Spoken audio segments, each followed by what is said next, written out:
Good evening, everyone. Thanks for joining in this panel discussion, which is part of the summer school organized by Viadrinicum in cooperation with the Center for East European and International Studies, Allgemeiner Studentischer Ausschuss, and kindly supported also by the Eberhard-Schöck-Stiftung and the Stiftung zur Förderung des Bauwesens.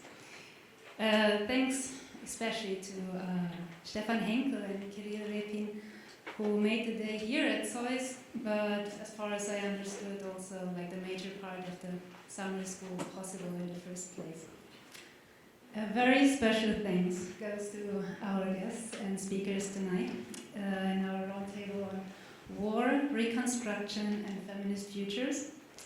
It's my great honor to welcome Sana Potapova, who has just told me that she came from Ukraine right now, Linda Guzia, who is a professor at the University of Pristina, and Natalia Otrichenko, who is coming from the Center for Urban History in Lviv. And together we will discuss some urgent questions tonight regarding the chances and stakes of reconstructing feminist futures in a post-war urban context, and especially how such a reconstruction process could look like in practice. But let me first briefly introduce our speakers, and then ask each of you to say a few words about your academic as well as your activist work, so that we can then delve into much needed discussions about how the nexus of both can pave ways for a more equal and inclusive future. We have next to my left the Oksana, who is a women's rights and peace activist, feminist researcher, and advocate of critical pedagogy and of the theater of the oppressed. In 2021, you completed a master's program in gender, peace, and security at the London School of Economics, with a thesis on the embodied arts-based practices as colonial methodologies for knowledge production about peace and security. You have been engaged and co-founded several projects, among others the Theatre for Dialogue NGO, and Women's Initiative One of Us, using community theatre and feminist pedagogy to build a dialogue and especially advocate for the rights of internally displaced women and other marginalized groups as well in the international level.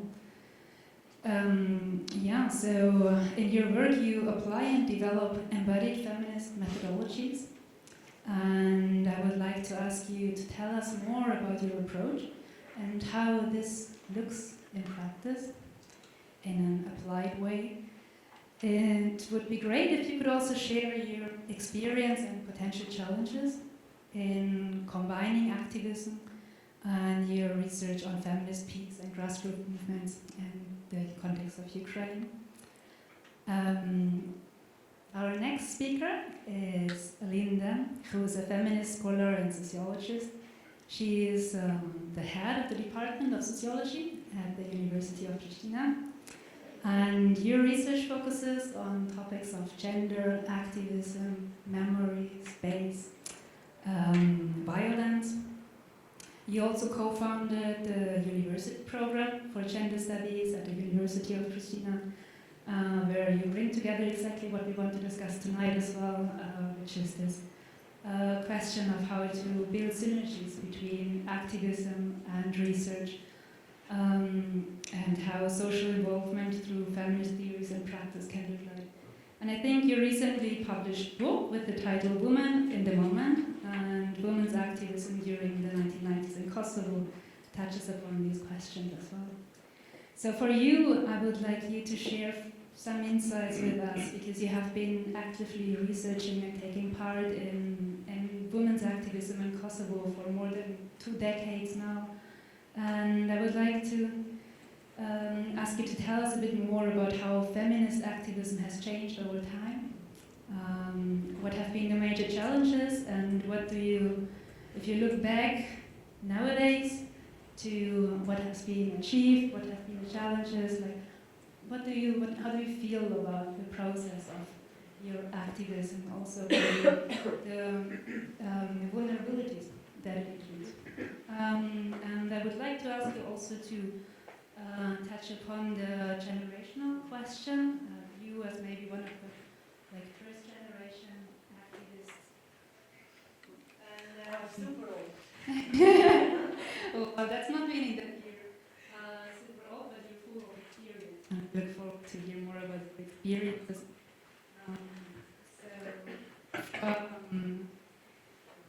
I would like to introduce Natalia, who has come first from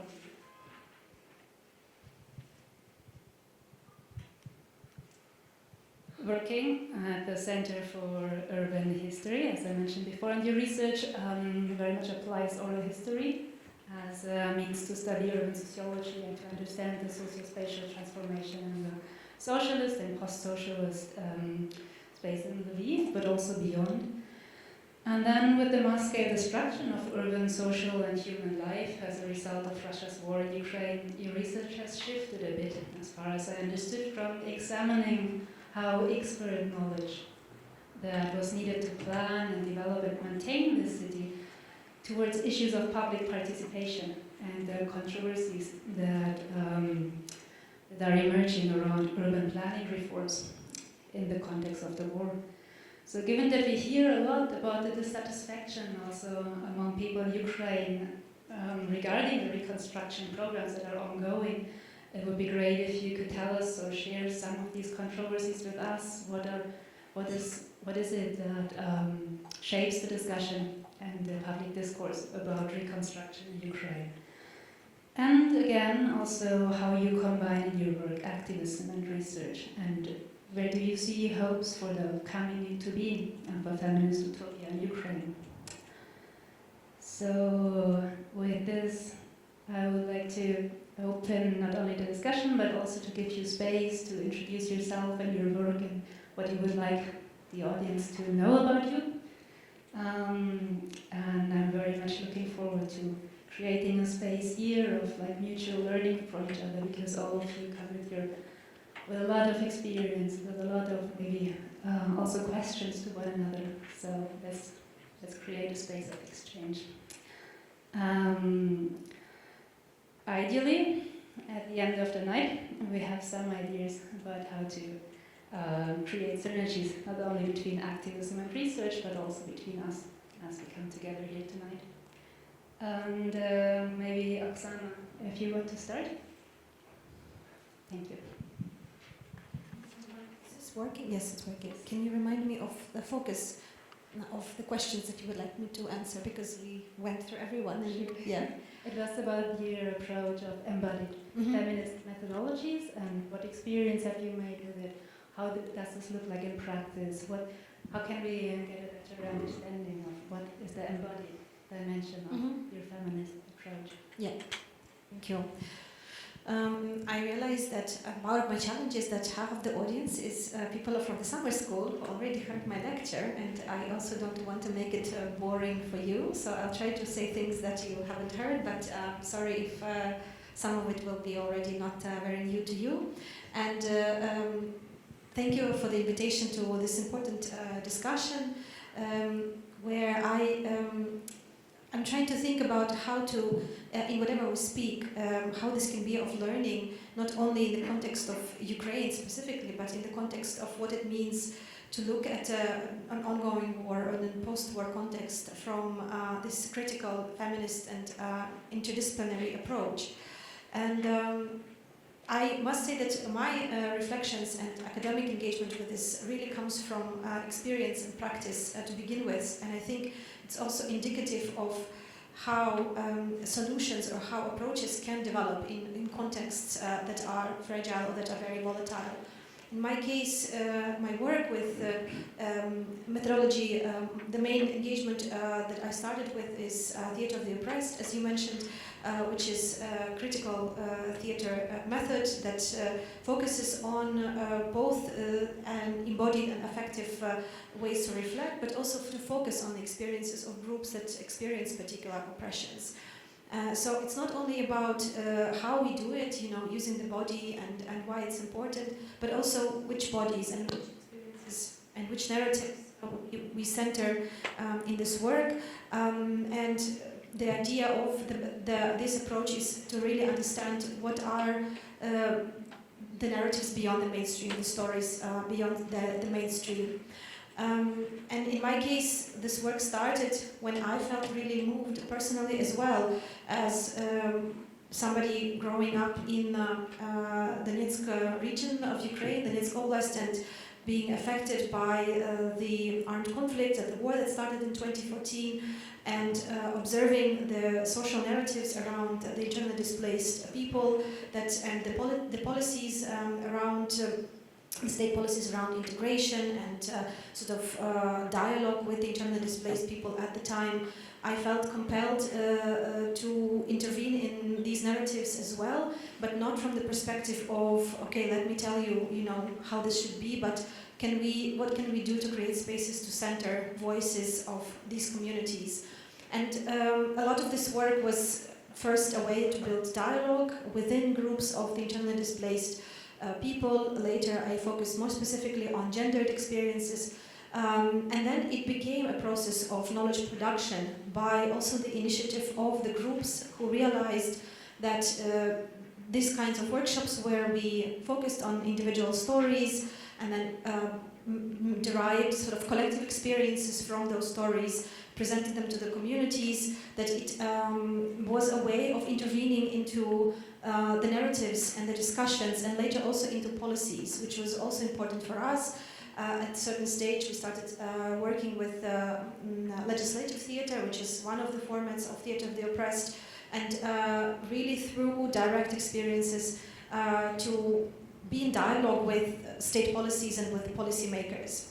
And again, from this, I kind of can draw the importance and the understanding of what was at the heart of this method when we started. It was, first of all, the possibility to engage with a particular experience through different formats other than sitting down and talking, which to me as a way also is a critical and decolonial method, as I explored in my research now, because of how much stories, words, concepts also can be part of a developmental framework, a national framework, and by introducing specific words into the discussion, you already set a frame that it's very difficult to avoid. And you may arrive to the same words and to the same concepts at the end of the workshop, but it would be through the embodied experiences and stories of the group. And one of the things, for example, that happened in our case, through several workshops and discussions with the internally displaced women about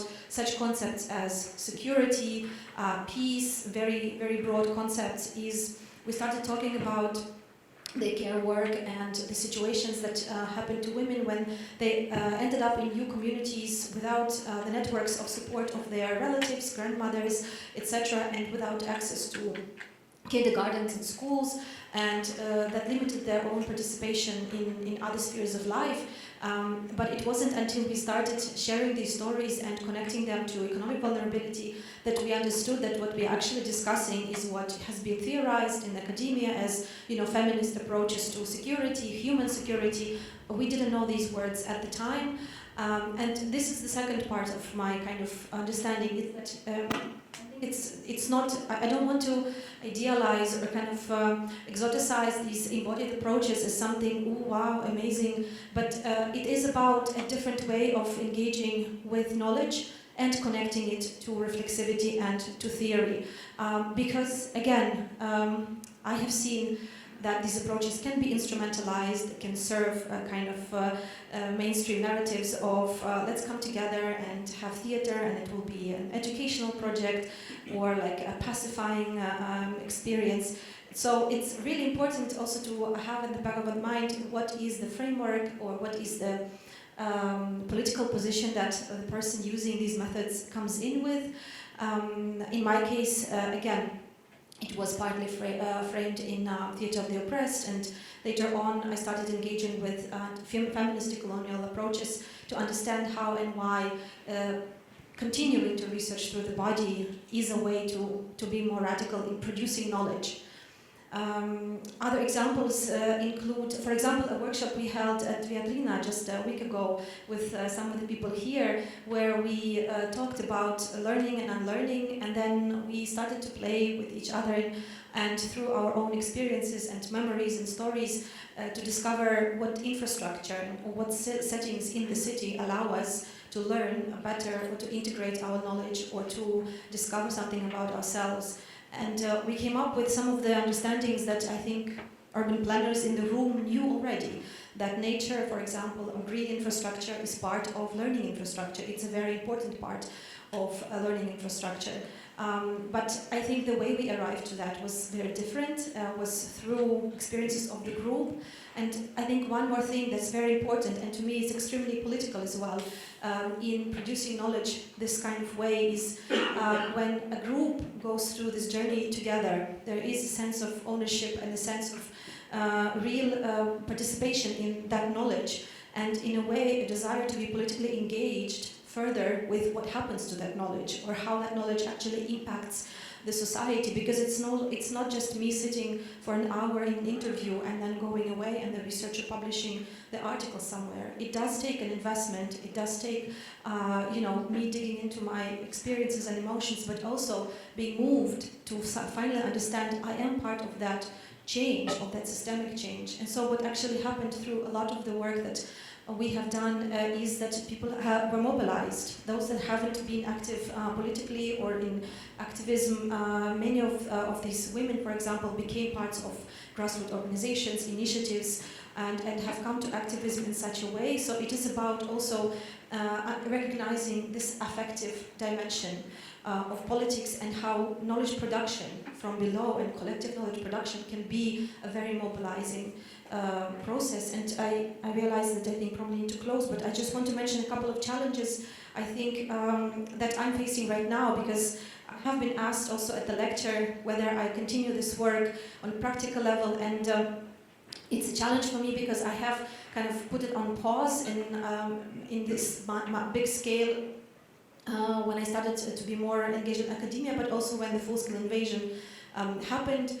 For me, issues of trauma sensitivity are very important in this kind of work, and I personally I'm still kind of navigating how to continue to engage with embodied knowledge in a way that is consensual, that is safe and ethical, with myself and also with others in groups, even though I know this work is being done in other contexts, but for me this is something that I need to be especially mindful of right now in this kind of context. And the other one is that I realized, to my own disappointment maybe, something also that was addressed today, that academic knowledge spaces are not very open to this kind of interdisciplinary research.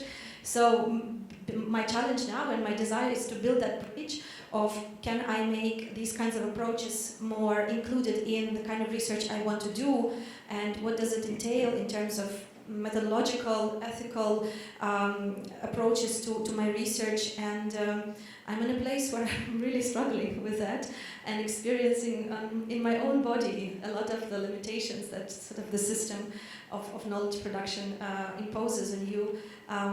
And again, this is another reason for why for me it's important that we are talking about these things in a space like this one, in a discussion like this one. My hope is that, these interdisciplinary engagements with methods will become more part of our the way we do research, especially if we want to do it in a radical, political, intersectional way that actually has impact, transformative impact.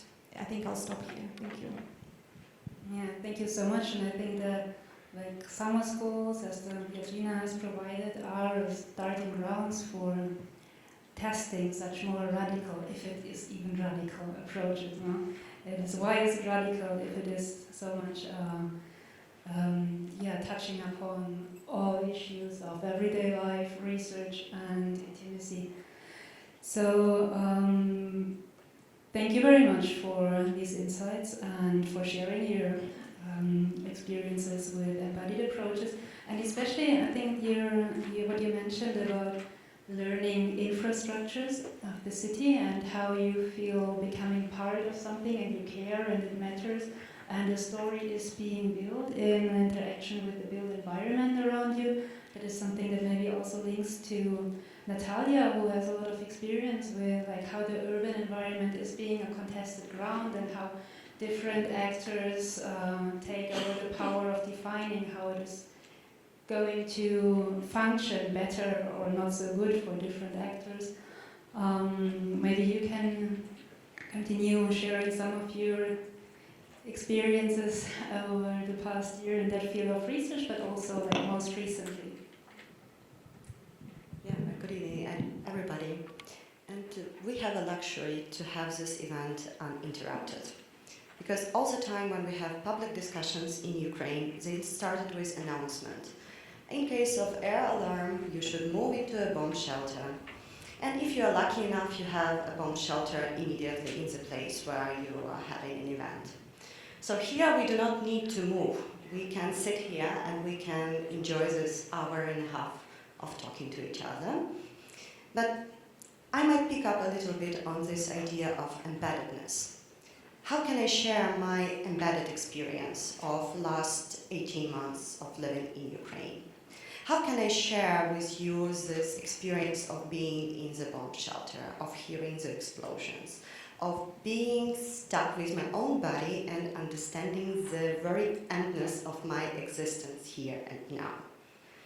How can I share this feeling after the explosion of the dam in Kakhovka, when I had to spend the whole day in the bus, all alone, with my thoughts, with my body stick to the chair, and being impossible to share with anybody, being impossible to hug someone, to take someone's hand. Somehow this word is very embedded. It is imprinted in our bodies, in the way how we perceive the reality around us. And the big question that I have, how can I share this type of experience with the means of the language? Even more, with the means of the language which is not my own language. I'm speaking to you in English now. Я не говорю з вами українською. Я не говорю тією мовою, яка є мені близька. Therefore, I have to translate all the time to think about the meaning of the words, the meaning even more of the concepts, of the metaphors that I use in order to build a bridge with my experience and with the experiences of the others. It is something that I'm struggling all the time, being in these different registers, thinking about my body, how I'm learning from my suffering if I'm using the bell hooks idea, how the knowledge built from suffering can be shared with others who do not have the suffering. And being trauma sensitive, should I share with you this knowledge? Should I share you the suffering that I have, or should I somehow live it on my own and live through it on my own? Those are ethical questions, and we are surrounded by numerous ethical questions when we are academics in Ukraine. What does it mean to be a scholar living in the country which is experienced a full-scale invasion but lived through the war for more than 9 years already?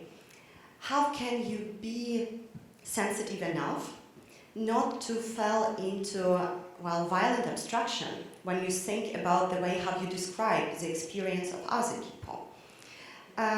What kind of tools your academic training provides you in order to assess the reality which is shattered? Could you still rely on the same tools, or you need to reinvent some new methodologies, approaches? What knowledge are you building on when you are living through the situation of this radical openness and radical vulnerability? Those are the questions that we pose to ourselves. And for me, my professional self was completely shattered with the full-scale invasion. I'm a sociologist, but what does it mean to be a sociologist?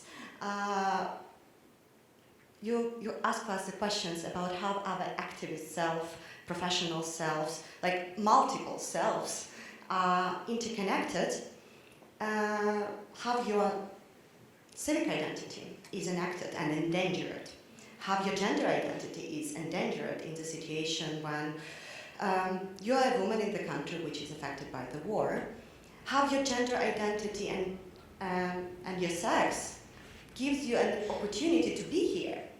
I have a privilege to be here because of my gender somehow. We cannot hear the voices of Ukrainian scholars, male scholars who are not allowed to fit here and who could be drafted to the army and who are not fighting at the front line, who are sacrificing their lives and their health and their professional careers. There are many scholars there, and I would like to thank, for instance, Oleksiy Shostakovsky, who is a sociologist and who is fighting at the front line now. And I have a privilege of be a woman sociologist and speak to you here and now. So what does it mean to be a scholar and a social scientist in the country which is affected by the war? Well, I'm struggling with the language a lot. I'm thinking about the metaphors. And a year ago, at the Berlin Literature Forum here, Halina Kruk, a famous Ukrainian writer, gave an introductory speech. And she said that she's afraid that metaphors cannot save you from the bullets. They cannot save you from the tanks and from the flying rockets. So what is the role of the metaphors? What is the role of the language that we, as scholars, as academics, bring? Can it protect us? Well, I can say yes, because we are enabling certain things with the language that we use. We are enabling certain approaches, and how we name things matters. Do we speak about the conflict in Ukraine without any subject which caused the conflict? Are we speaking about the war of aggression? What names we use? What kind of justification and frames we employ in order to describe the reality? And therefore, as we have the audience of students here, I have an opportunity to speak it. It matters. It matters the way that you work on the concepts, that you work on the theories that grasp the reality, because it can have a very, very real implication in the life. Those metaphors will not save you in the case of the war, but they enabling certain conditions. And historian Andriy Zairnuk, he had a piece on that, and historians as enablers. So the way how we approach the reality, how we describe it, how we conceptualize it, it enables certain things to happen. But at the same time, it is very limited. Do not overestimate your abilities. Still, we are humans in flesh and blood, and sometimes we need to move to the bomb shelter when the rocket is flying over your head. Yeah, I might speak about reconstruction and all the feminist utopias, because future is something that gives you hope in the most darkest time. And when I try to reassess my own identity as a scholar, academia works on a different temporal scale than your everyday life. And if we do something now, we can have the seeds for the fruits that will grow up in years and in decades.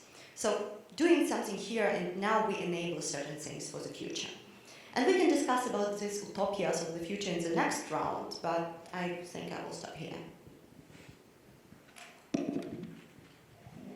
Yeah, thank you very much. I think that gave us a sense of the struggles that you're going through, and I also think that your last point about the temporality of this experience is something that Linda can take up, because you also shared with us today already a bit about the question of like what is it that defines when a war starts and when a war ends, and how does the different perception of the past that changes radically with the experience of the war affect, well, not only the given insecurities about the future, but also like your existential way of being in the world and of making sense of what happened in the past, what am I doing now, what is coming in the future. So just broadly tell me something, or tell us something about your perception of temporality in, with regard to conflict, violence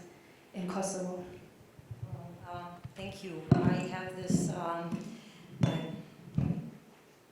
blessed the fact that the war has been over in a while for Kosovo, so we are not facing that immediate threat. the war has this potential to linger in different generations, and the war has a potential to touch upon the generations who have even been born after the war and have no embodied personal experiences of how it feels to run in the shelter and how it feels to have that existential fear. I think it leaves you, and maybe I would be, so there's that temporal distance that I have a privilege to have and share, and also very humbled and careful and empathetic. So I apologize if I say something that will offend you. I understand that the war is happening for you, and every kind of discussion and attempt to theorize it or to impose our own experiences of it can be unsettling and unnerving for you. So it's very, I take this role and position of somebody who's also been blessed with the gift of experience of the war, and that gift of experience sometimes puts us all in a peculiar position in academia, I think, especially because you are almost always allow the spotlight in the context of sharing that experience or talking about that experience, but not really, you're almost like what Spivak calls native informant. So you inform about that raw first-hand experience, and then you leave elegantly space for others who are less detached to think about it and more objectively theorize about it. So we are almost like a sort of first-hand native informants of that experience, and that has been. So I also work with this sort of blurring the line between my own personal experience, the research that I do that is connected very much to that experience, but also, theorizing it and producing knowledge about it, and it's very complicated and it's very slippery. It's that burden of the ethic about it. Is that burden of also dealing with that trauma and that burden of sort of being able to. Of that burden of, I think, that my generation has of sort of trying to pass the knowledge without burdening the other, but also trying to find ways where that knowledge becomes important for now, for this context, for the fights that are ahead, and not in an open combat war, but in the sort of a more general sense of conflict and violence that I think even the Northern Europe is facing in different, of course, much different nuances. So I think that's, coming from Kosovo, we have also this burden of being first humanitarian intervention and then being a humanitarian subject. So I think it's very interesting to think about that, how you are, that depth and what it means. This is why I often use this when I talk about this mapping of women activism. I often use this concept of unfinished activism, borrowing from Angela Davis, thinking that it's really ongoing and the different struggles are always ongoing and continuing, and this temporal and spatial segregation really, it slips. So this is a nice opportunity to talk between sort of the temporal distance, but also spatial and geopolitical differences that Ukraine and Kosovo has. So I'm very humbled and honored to be here and sharing the conversation, although I realize how difficult and raw and present, and how you are all now fighting for survival, and that survival mode is it's really hard now to sit and reflect at the same time and survive at the same time. So I appreciate your efforts. Yes, thank you very much, and I think that applies to others of us in the room as well. So there's many people in the room who share the experience of the war and what it means, and who have the sensibilities that like are in the room and that are felt. And then there are other people who do not share that and who do not always know how to like engage with questions that are extremely sensitive. So please also be understanding for questions that might not necessarily be taking into account all these sensitivities. But before we continue with the discussion that is then open to the public, and where probably questions about strategies and tools for feminist activism will be discussed together, I would like to step one step back and ask you, like, we speak a lot about future-making feminist utopias, and in a way this assumes women as sort of power engines that are never-ending, that have a never-ending capacity of withstanding the kind of withstanding the expectations that are they are confronted with, and as if women could endlessly create more and more activism and networks and support one another and be in a way resilient all the time. So what is your feeling about how you deal with these expectations? Do you sometimes feel that you run out of steam, and what does that then mean for you? Are there support networks that you among academics and activists have are emerging and do develop in order to give space for these vulnerabilities as well? You can, whoever feels like answering, that's open to you. I can start.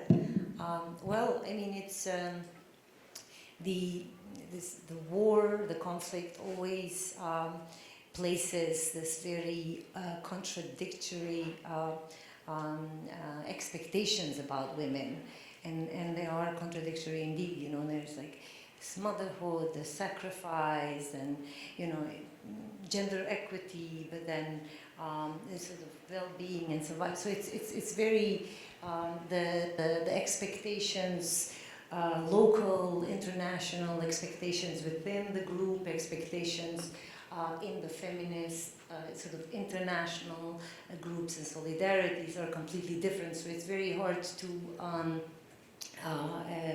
sort of find that ground for responding to those expectations. And for me, I was very blessed with having a lot of feminist friends, and I value and treasure those friendships and solidarity. So I think that creating these groups and these spaces, and because we're talking so constantly about the spaces, and this was our idea when we tried to create a program for gender studies within the university.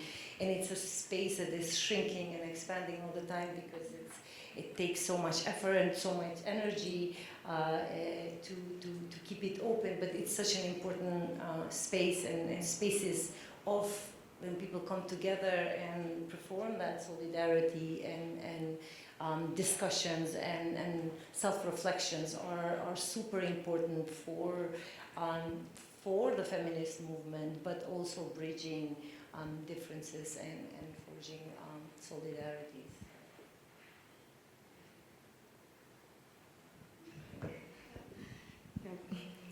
Solidarity is something that should be enacted. So it's not enough to speak about it. So I was trying to link these embedded experiences with the words and concepts that try to grasp it in order to share. But it's not enough to use words. It's also like you have to act upon the words. And it's something that I learned a lot during the last year when we documented the war as part of international team. We focused on everydayness. Everydayness as an arena where your values could be enacted in small details. And actually this agency in details, what to do, where to sit, what to dress, when to meet.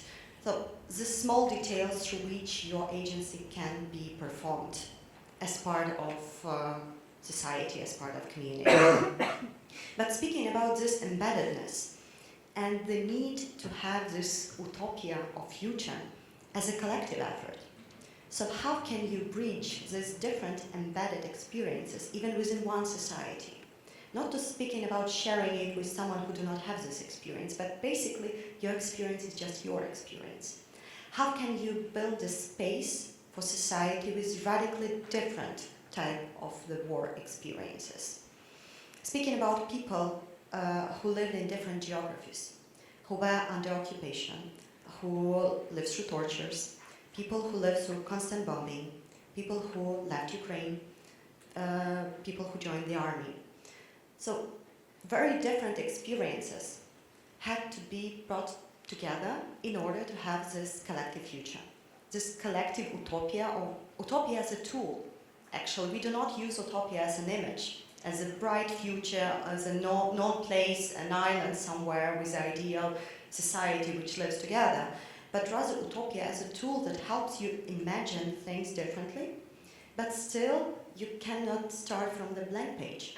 You still have to work with the things that are given for you, that you inherited, but have this space for change, have this agency in details, act upon these values that you claim are important to you. And I think it's something that really helped Ukrainian society to sustain for such a long time, not just 3 days, but much longer, because people act upon the values. And people had this enacted solidarity to the strangers. Not only this like strong ties according to Grandwetter's idea, but rather this weak ties which connects society on the grassroots level. Ukraine as unexpected nation somehow was missed by people who do not look closer to the things, who do not observe how society operated through the decades, how it managed to survive during the 90s, the 2000s, and after the occupation of Crimea and after the war in Donbass region.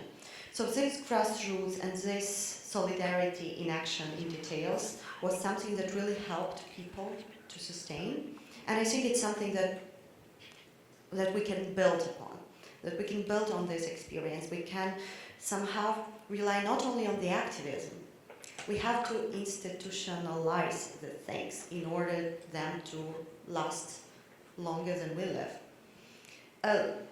Somehow this all activist things showed us that state does not work effectively in some of the areas. But what is state in this story? Like, can we see the state as something separated from us? Maybe we can be the state in this story. We can take the opportunity to work with these non-flexible institutions and somehow reload them, somehow make our activism more sustainable. And yes, you need the spaces for support. And yes, burnout is a big story here. Yes, it is very difficult to live through this marathon that you are running as a woman, as an activist, as a scholar, as a mother, as a sister, as many, many different roles which are combined all together in one human being.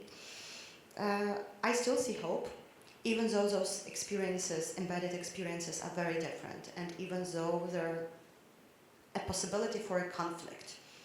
But still you can build on the conflict as well. You can learn from it, and you can through the dialogue, through discussion, through all of these buzzwords that we can drop on, but still if we do them, if we not just speak, but when we just listen as well, as Viadrinicum put it, who will speak and who will listen?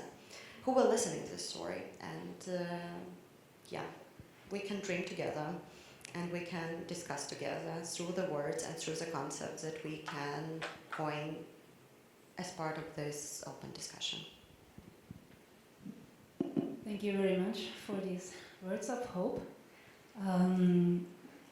So, Oksana, would you like to say a few words about the question as well? And then I would like to invite the audience to also come with questions and engage into the discussion.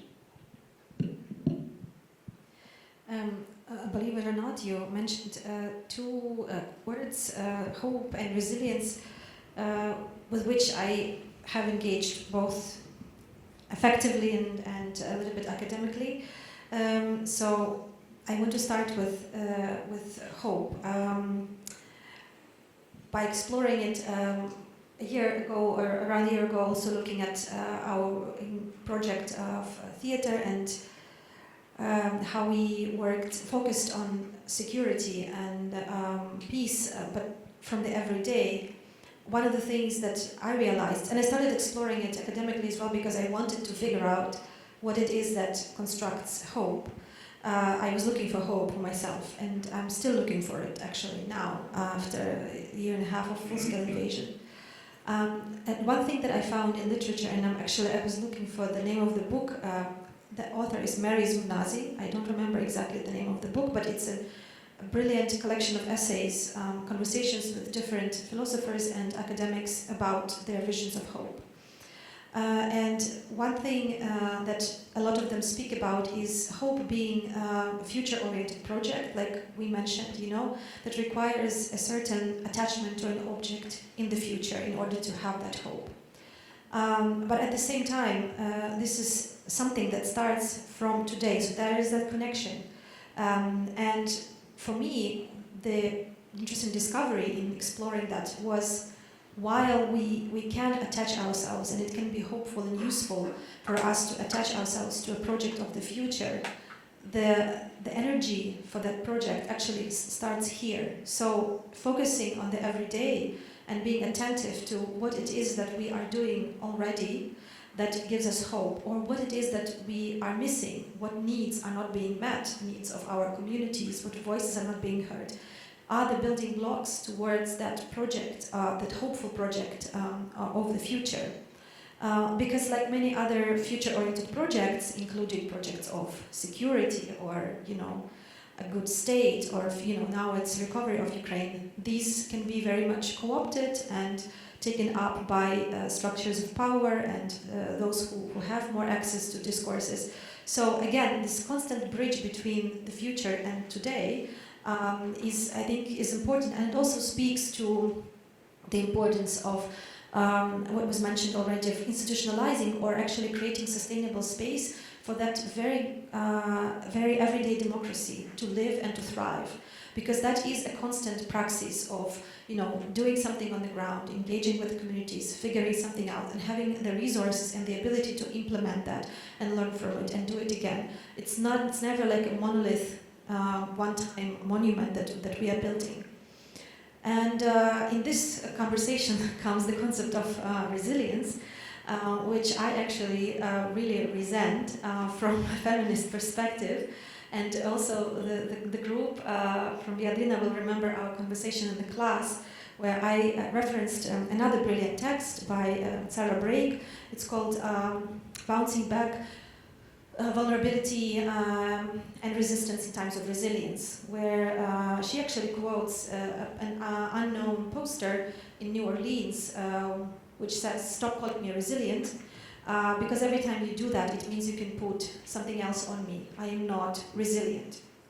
And I experienced that at a certain point myself after about 7 years of grassroots activism in Ukraine and being called to speak at, during times of COVID, being called to speak at one of the panels, which happened online, of course, on the resilience of feminist activists and how they have become first responders. And as I was preparing for that speech, I felt so much anger in me and so much frustration, and I was like, I do not want to be, exotified and put on this spotlight as, look at this amazing, resilient activist. Like, once again, they are doing something great, and never mind how much money they're getting for their funding, for their projects, never mind, all of the situations they're living through, let's for 1 hour celebrate them.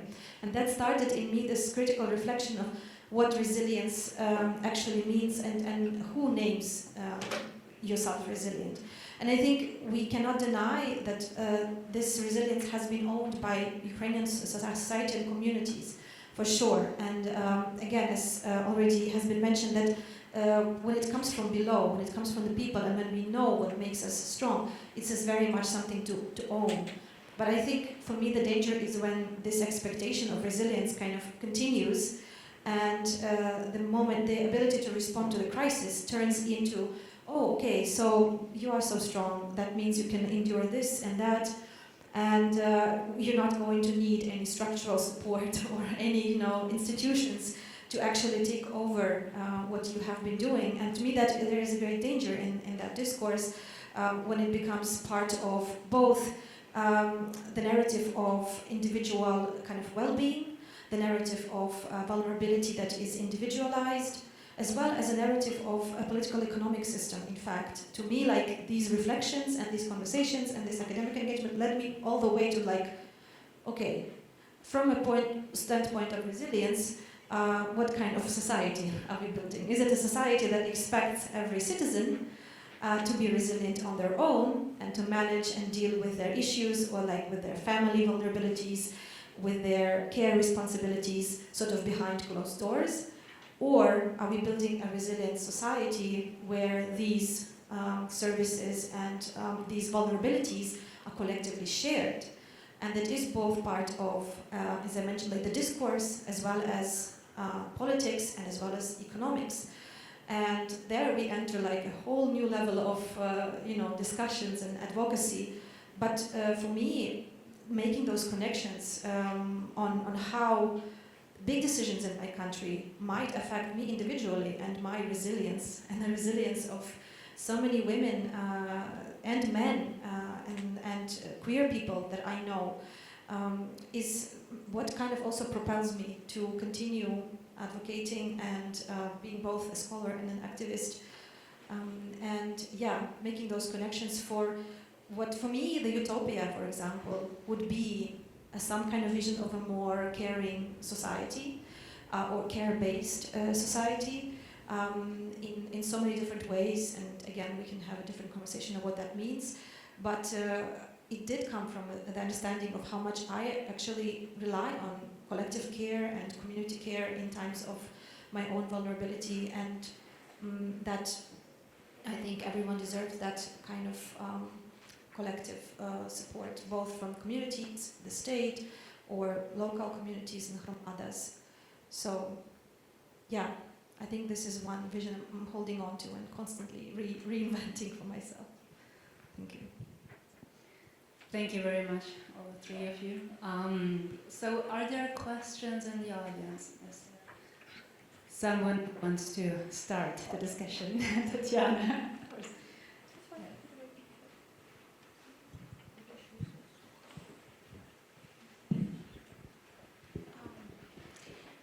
Yeah, thank you very much for this very engaging panel. I think to many of us in this audience, this is also very emotional to follow you, right? And I wanted to address one issue you kind of punctually addressed, the issue of related maybe to temporality, but for me more like an issue of a generation. So this experience you are talking about, to what extent it's a generational experience, and to what extent we can approach this experience in terms of also maybe, so I'm talking now from my perspective, like I graduated from the university when the Soviet Union collapsed and Ukraine was born as an independent state. So my adult life actually started. And I almost felt like when the conflict, the war came to Ukraine 9 years ago, right? And I remember this feeling when the Malaysian Boeing was shot, that this was a kind of moment for me. I felt like, okay, I lived this almost like 3 decades without, like, I really took it for granted that the history is going like in the right direction, that things are getting better, but in fact it was just like, like we learned at school after the nuclear explosion, there is a kind of pause between the lightning and the sound. And I almost felt like the Soviet Union collapsed and now comes the sound, yeah? And in between, I almost like I had a certain career, I had raised children, I got older. So this was my life in between, yeah?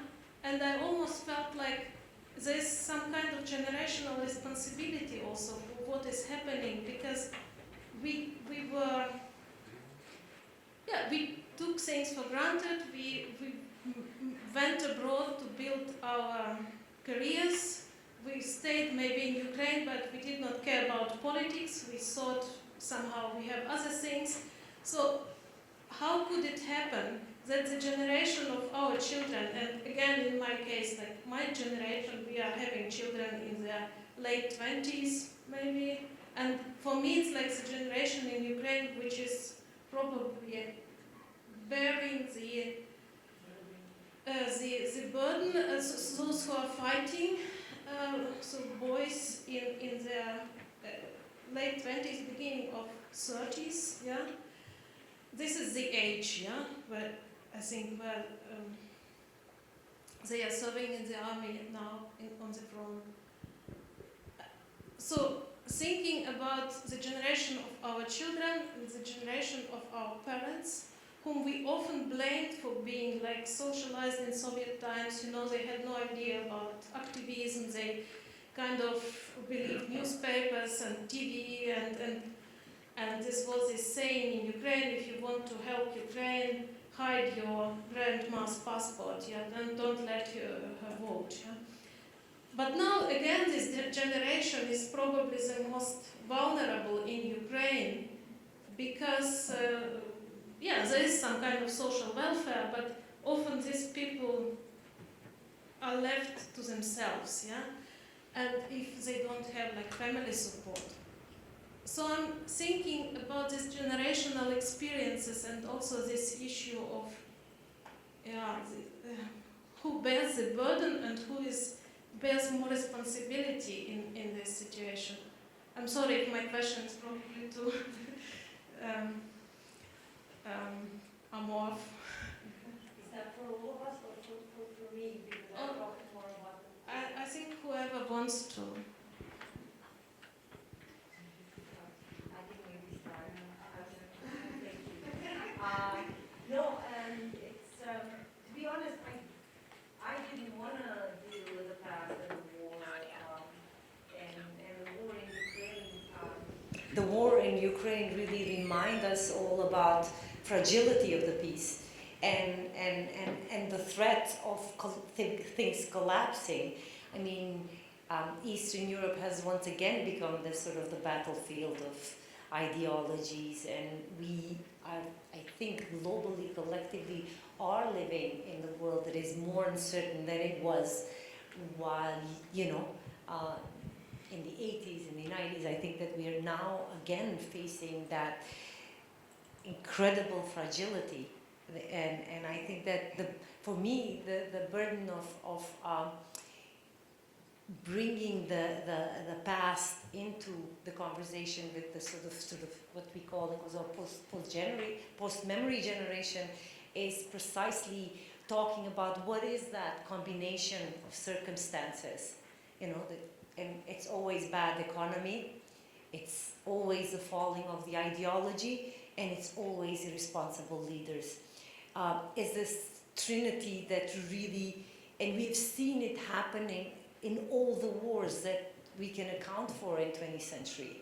Not just war in Kosovo, not just, you know, it's like Second World War, everything, all the wars had a certain pattern, and it becomes, when you study it and you start to compare it with other countries, it becomes so annoying and so heartbreaking that we are not getting the lessons and that we are not strong enough as activists to talk about the warning signs. So is that also for, I don't know, my generation, it's also that burden of attesting to how fast and how fragile. I mean, we lived, you as well, in part of the world that was always fragile. the uncertainty was part of our everydayness and our existence. No matter if we had these short periods of stability and lack of war, you know. And this is why it becomes so important that our voices become more heard, not that as an exception of the rule, right? Because I think at this moment of time we are not anymore exception of the rule.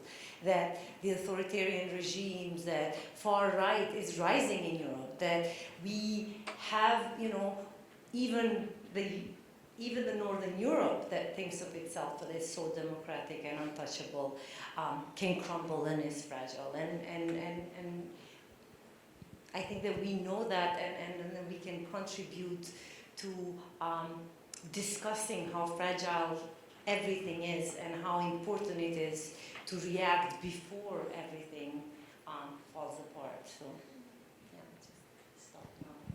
Just a very brief note on generations. Like, I'm teaching students at the university, like 15 years younger than me, and at some point I said to them, well, we didn't manage to get out of that, so it's now your turn to set things better, and then say, oh, see, it's a nice way for me to put out my responsibility on you.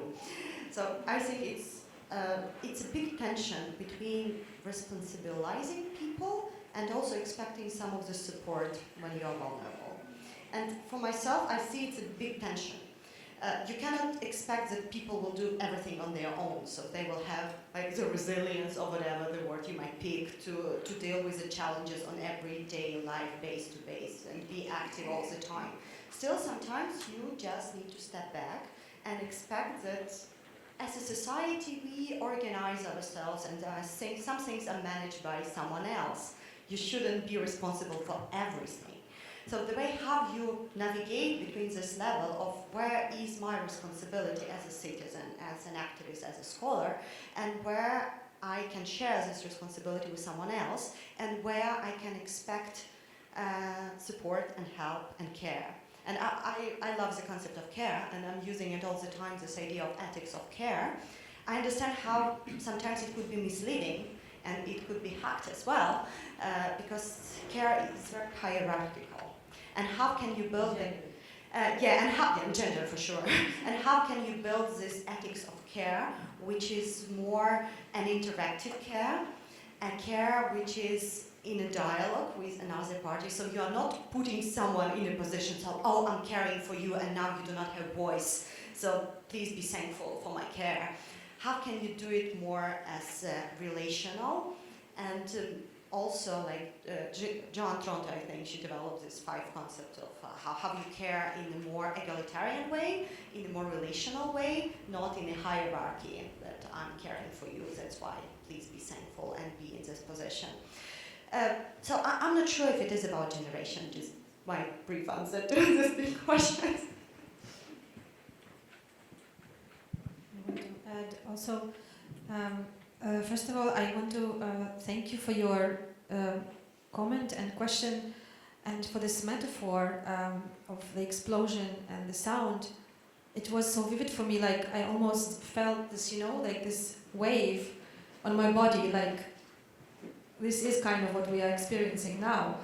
And I may be wrong, so forgive me, but what I'm hearing in your words as well, or at least what resonates with me, is the acknowledgement of a huge loss that actually happens in our part of the world every 30 years, or it has happened, it's a loss not only of some opportunities, but also loss of a certain vision of the future and a continuity of the past and the future, and a loss of connection of generations for that reason as well, because the narratives that these generations have integrated are so different, and I think for many of us coming from the region that has lived through these turmoils, post-socialist region or any kind of radically transformative context, I think acknowledging this loss is very important as something to mourn, and also something to point us towards the direction that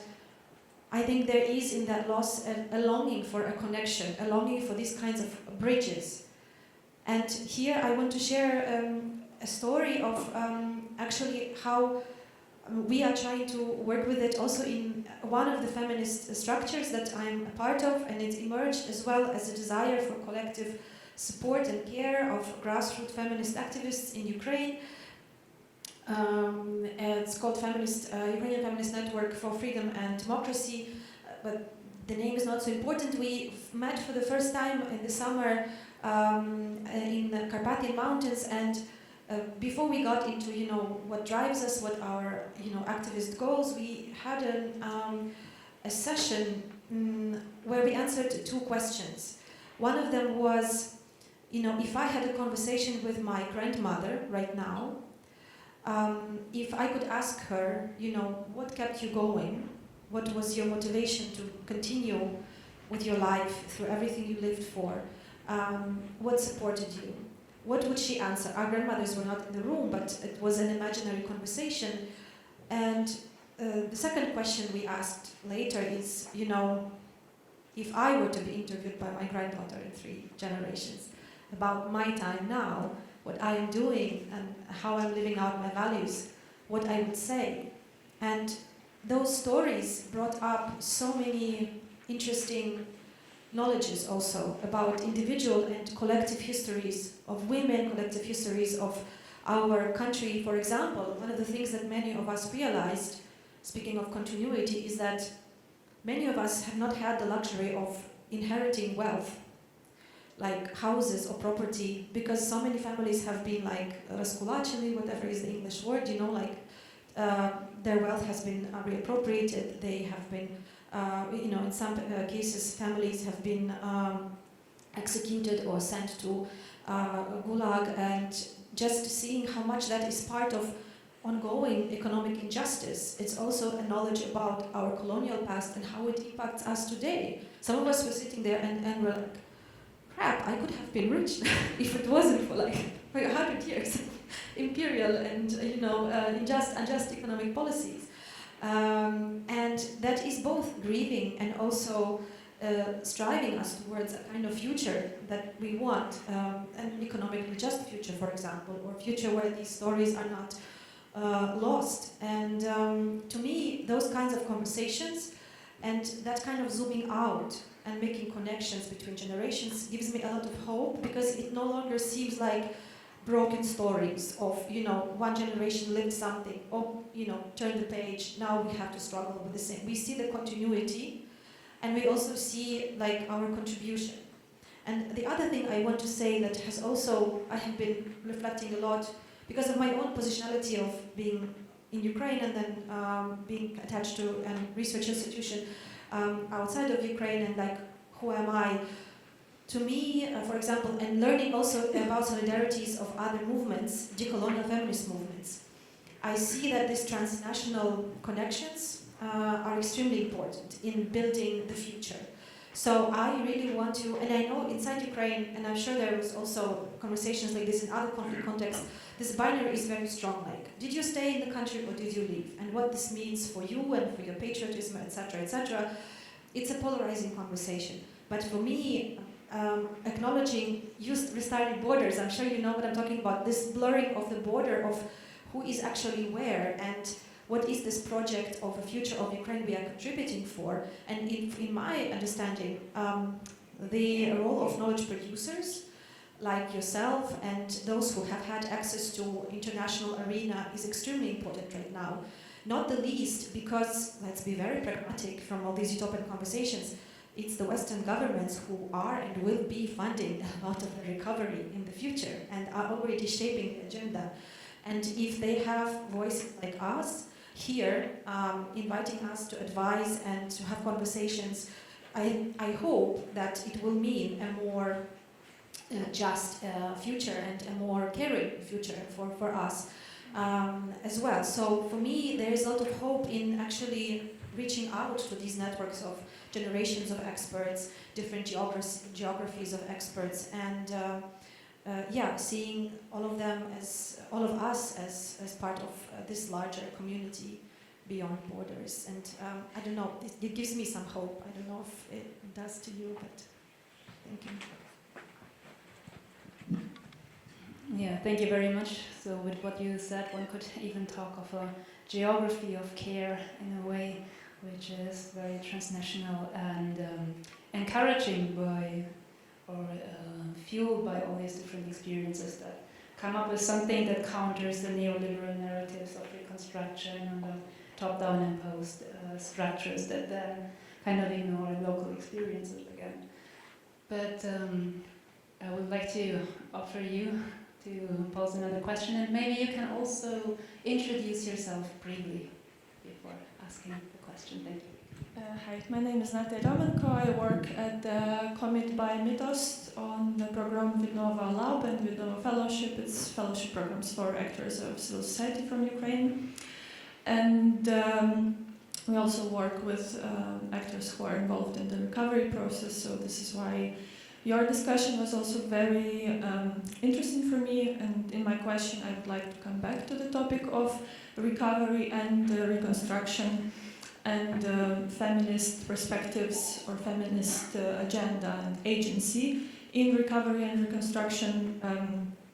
Maybe you know that recently there has been created a white paper, How to Communicate Recovery, a guide for international organizations, civil society and businesses by the Lviv Media Forum, and it has been stated that through the war in Ukraine, the notion of a vulnerable group has expanded drastically, and the society has come to understand that every person in the society can become a disabled person, a displaced person, an orphaned person, a single parent, and so on. And this is something that can happen to anyone at any given minute.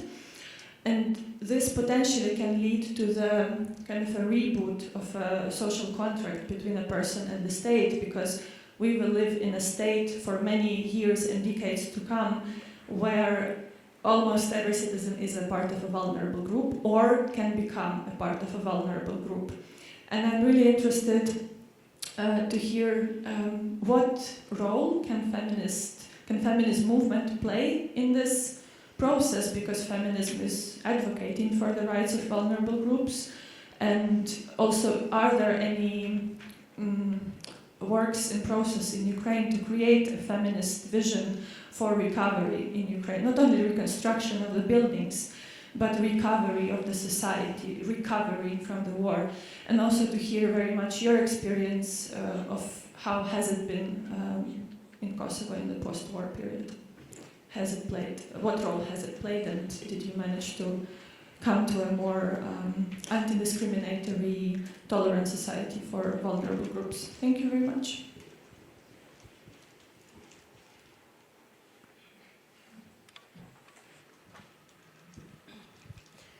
Well, I mean, feminist movement, I think in Kosovo is very strong and vibrant, and we have a young generation of feminists who are radical and very political and care a lot about and insist a lot publicly on these politics of care and welfare. Kosovo is not yet a state. It's not where we want to be. It's far from a good welfare state.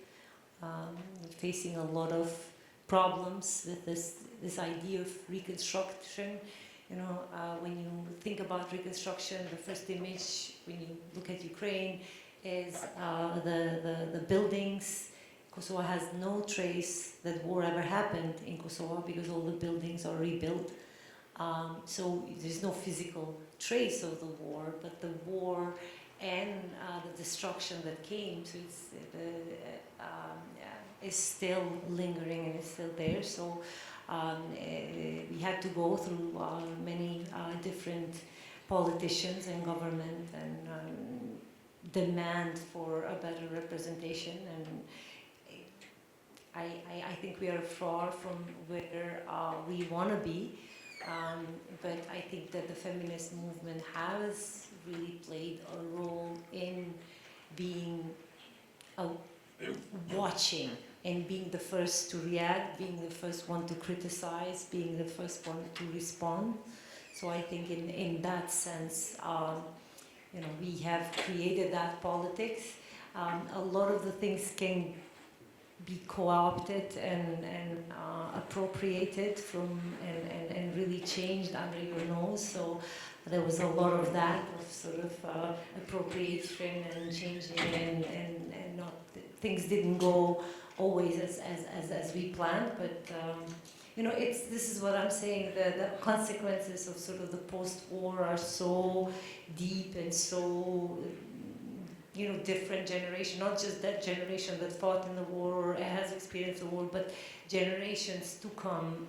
And I hope that the generations to come will be less tolerant than we were to our government, and will push harder than we pushed. We had, I think that when you are just in the process of reconstruction, you tend to be, and especially when there are different actors involved, like in Kosovo's case, all the international community there, you tend to be less critical, and you tend to be more understanding of the processes going wrong. And this is why I appreciate the next generation of feminists, the younger generation of feminists in Kosovo, that are less patient and more radical in their demands and push harder. So, yeah, I'll stop here and allow for others.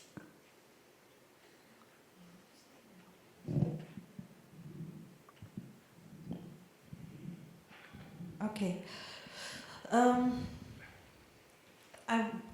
This is such a huge question, and thank you for it as well, for pointing the attention to the white paper. I have not read it yet, but definitely will. And I think here, this concept again of vulnerability is at the center, and how much it shapes both how we frame vulnerability and also how it informs the society and the economy of the society. And there's several layers here. One is, I can say for sure that the women's rights and feminist organizations are very keen to inform the process of rebuilding and recovery. There is thinking and organizing happening at different levels. I think it's not always easy to be part of these spaces where big decisions are made, and it's a question of participation, it's a question of engagement, and of political will. And there is a challenge there that I think is worth acknowledging. That's why, again, for me personally, I think there are back doors through, governments of other countries that are influencing the agenda.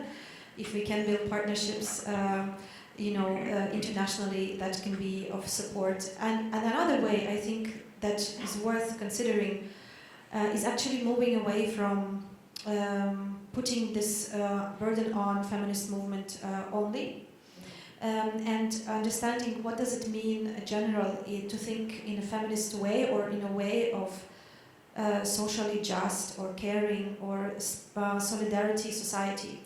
And in my analysis, what I have been doing actually is looking at different organizations and think tanks that are, in my understanding, promoting very much what I would consider a feminist agenda, but for example in housing policies. Organizations like ZEDMOS, for example, that are working very much on a vision for social housing in Ukraine, which in my analysis is a very feminist issue.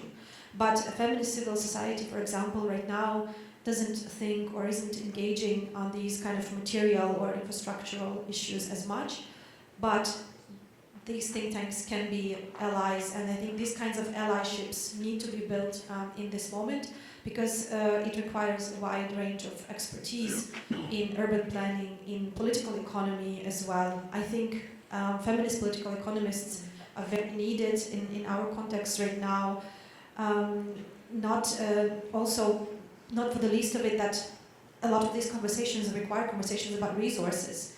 If you do want a society where some of this care work is taken up by the state, the question you will be asked right away, where you get the money.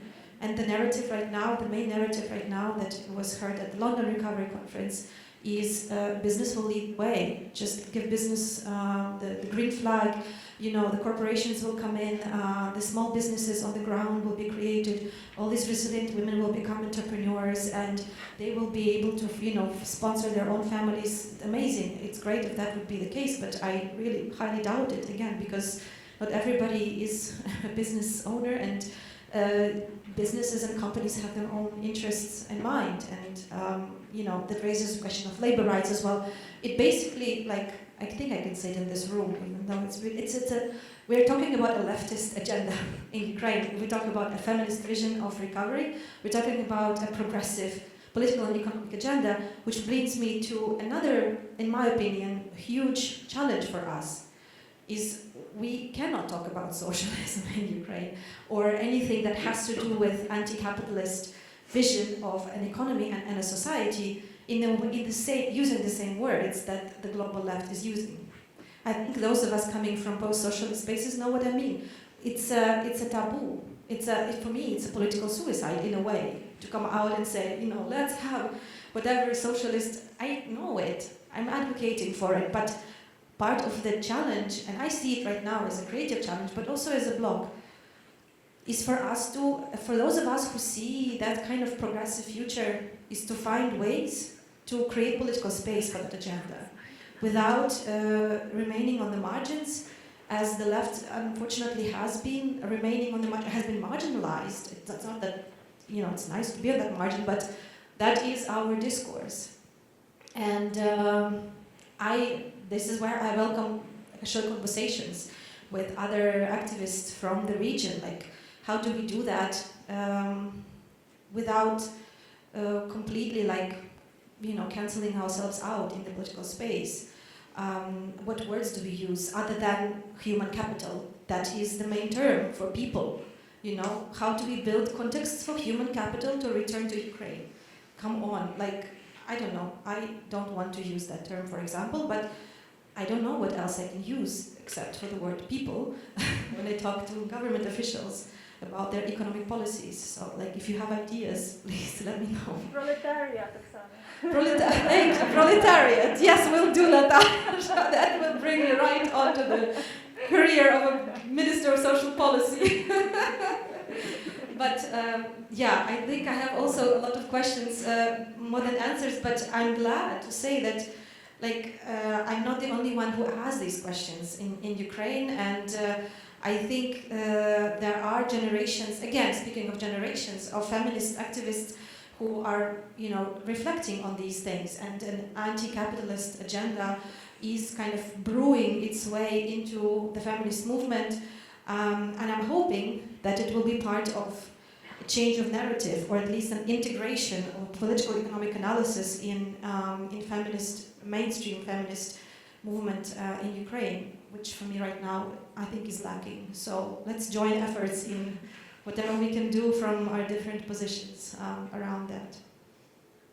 Sorry if it was long. It's like the main thing that's burning for me. Like, you hit the nail on the spot. So thank you for the question. I can only breathe to this very emotional talk, and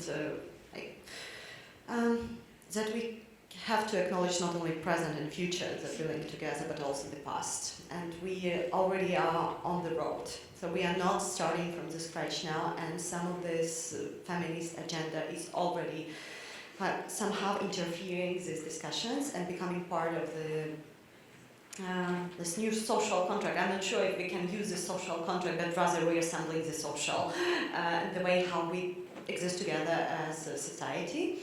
And I might just briefly mention those discussions that happened during the Euromaidan, and how we can learn from our previous experience and how past matters here. How easily some of the things and the contribution of women to this common social, like just making food, is it a political gesture or not? How much you contribute to society when you just feed people around you, or you need to be at the barricade in order to make a commitment. So what commitments to social matters and how much? And for me, I think it's also a big room for the feminist agenda, but not only feminist, but larger, the way how we exist together as society, what is important for us, what we value together. And I'm not quite sure if this left-right works here. If we are still using this old language to mark the things, or we need another type of language. We do not have this heritage of like either socialist or capitalist or whatever, or we need also to work on the concepts, work on the names for things that we are doing together and the things that we are advocating for. So maybe it's time for us. It's a very resourceful work, and I do not have time and resources to sit and think, okay, what I'm doing, what I'm fighting for, because somehow it's obvious, but somehow I also have to communicate it to other people. Should I say it's a socialism, or should I say it's like a new social contract? And if a new social contract, or what is a social contract? What is important for us as society? So it's a call for a new language. It's a call for new concepts and the way how we can describe and share the things that we are fighting for with others.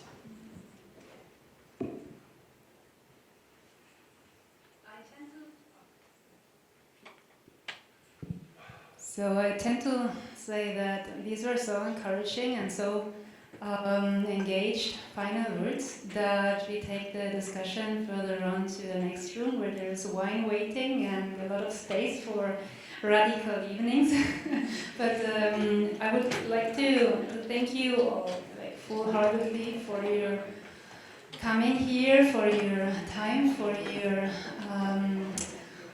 caring, for being understanding for each other, for taking into account all the experiences that each of us bring into the room. I would like to thank the audience for being here in such a large number, even if you had a pretty exhausting workshop program, as I can imagine. And let's not wait any longer and go next door.